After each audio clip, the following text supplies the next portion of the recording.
It wasn't just a moment.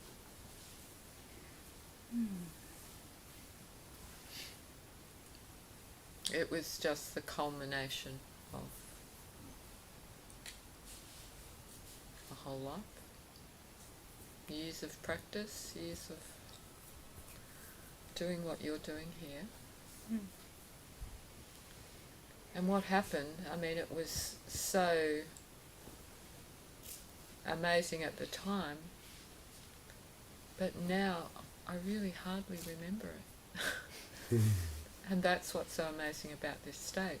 You let go of everything, even that point, which people find incredibly fascinating, maybe because it makes it more real and more possible to know and to be told again and again and again, there is this point where everything changes, everything turns around.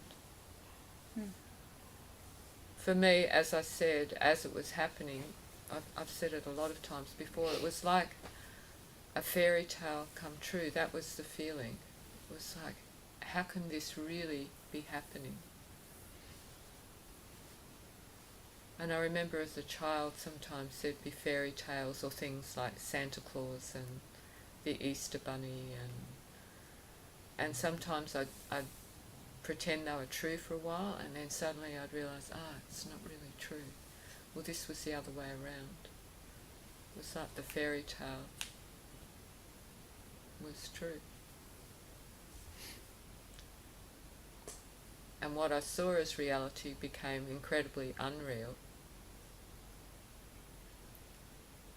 And what I thought was unreal became real and much more tangible than that or that or that. It was like the absolute just became real, tangible, even though I couldn't touch it, taste it, feel it, and there was no question about it. There was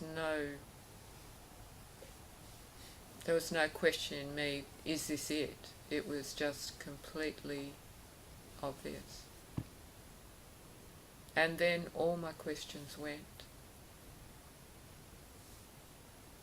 All my pain went. And I was in pain up until that point. And it took a few days. It happened over a few days. It wasn't just click, that's it. It just happened over a few days, really softly. There were no explosions and bright lights. You like to think that there are, but it was so simple and so ordinary, it was shocking. That's what was so shocking about it, not but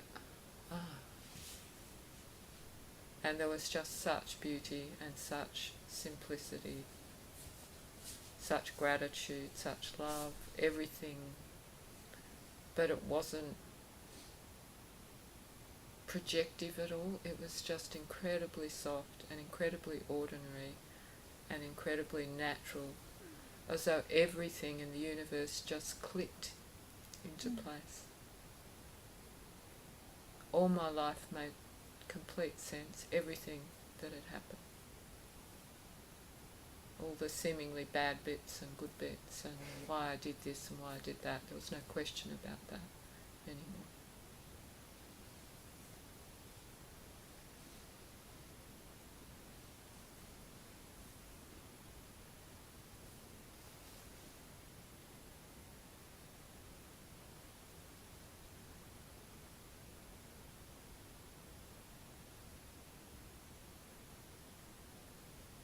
And I finished the retreat and went home and got up the next day and had breakfast. You said Roger had a 6-month rough period, or where he needed your support. Mm-hmm. Did you have that kind of adjustment period? No, I didn't. It wasn't like there weren't any. There were some periods of where there was still emotional stuff coming up, but I wasn't really with a teacher. I was still seeing Peter and Hogan son of Ed, but I didn't have really regular contact with a teacher. And a few months later I went overseas for a couple of months and just travelled a bit.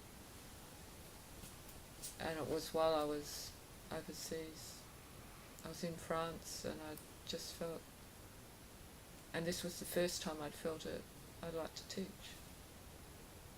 So I went back home and moved, started teaching. But I never did this. There was never anything, oh, I really want to be a teacher. I know some people have that. But with Roger it was a bit different. He did have a very rocky period for a while. Did he start teaching immediately or after that? No, not immediately. He also had more of an explosive, like his wasn't as soft as yours, was No, it? and that's how he is. Yeah. It's true. I remember true. when he first was teaching and he'd be shaking, like with the energy of it. It was just like you could see him and he'd be sitting there and he'd be shaking. It was really explosive.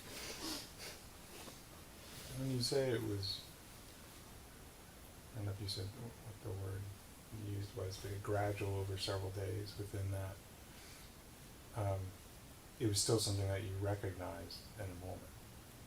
From that first moment, or wasn't something that kind of snuck up on you? I think when the day it first started to happen, the most interesting thing was that I used to be prone to headaches.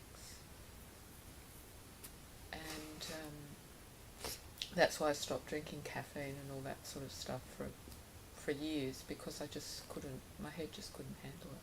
And it really got in the way of retreats because it became so sensitive that I just had to be very careful of any sort of stimulant. And I started, because if I didn't get migraines, but it could border on a migraine. And I started to get a headache during this retreat. And I was going to take a Panadol, which is just a headache tablet. I don't know if you have them here. But, by the way. Anyway, it was the session before lunch, and then I decided, no, I didn't want to take anything because I didn't want anything to affect my head. And and I thought it might make me a bit drowsy, so I decided to wait till after. And then that sitting before lunch, I was just sitting there, and it was the type of headache that would come in, and I knew it would just keep going and turn into a full-blown headache, but it suddenly just went away. And I had pain in my knees, and that went away too. And it was like all the pain just suddenly lifted. There was nothing. And the headache didn't come back. But maybe the point, and all this is really hazy now, I can't remember it really well. I think you get so much into now that the significance of what happened just goes, so there's no sort of emotional connection. So I have to rely just on pure memory. But what happened before that was that I was sitting, and the teacher, Hogan-san, came up and he adjusted me just very slightly, and he didn't do that very often. I think it was the first time he'd done it. And I just let out this really weird noise. I think I've talked about this before. And that's when it was a really strange noise, and I just suddenly felt incredibly, incredibly self-conscious in this room full of 20, 25 people. And it was like it just signified all this work that I'd done, and I was still getting embarrassed by this stupid noise. But it was a really big thing. But instead of just becoming more self-conscious, it suddenly gave me this turbo boost to go, stuff this, I'm not going to do this anymore. This is it. I've just had enough. And then I started sitting through every sitting. I'd sit for 3 hours and just not move. And it's all coming back, I remember now. And the bell would go, and I'd get this intense fear in my body where I was actually shaking, and with fear. There was just all this fear, and I'd never felt a lot of conscious fear during my practice. And the bell would go, and I'd feel this incredible fear, and my heart would be beating.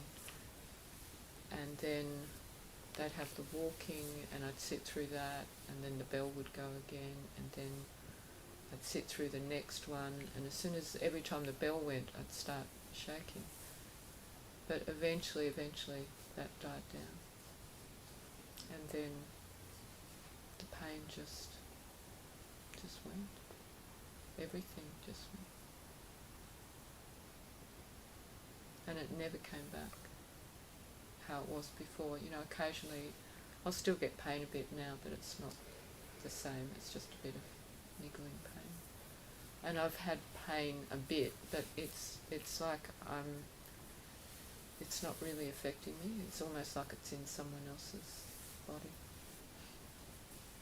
But I hardly ever get any sort of really strong pain now. I had it a couple of times at the beginning of this retreat.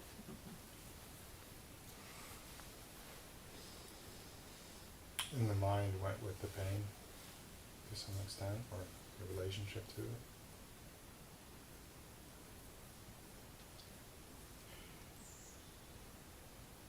The mind works on fear. Yeah, it works on fear. When the fear goes, it's got nothing. It's got no power over you anymore, because that's how it holds on. That's how it controls you. Fear.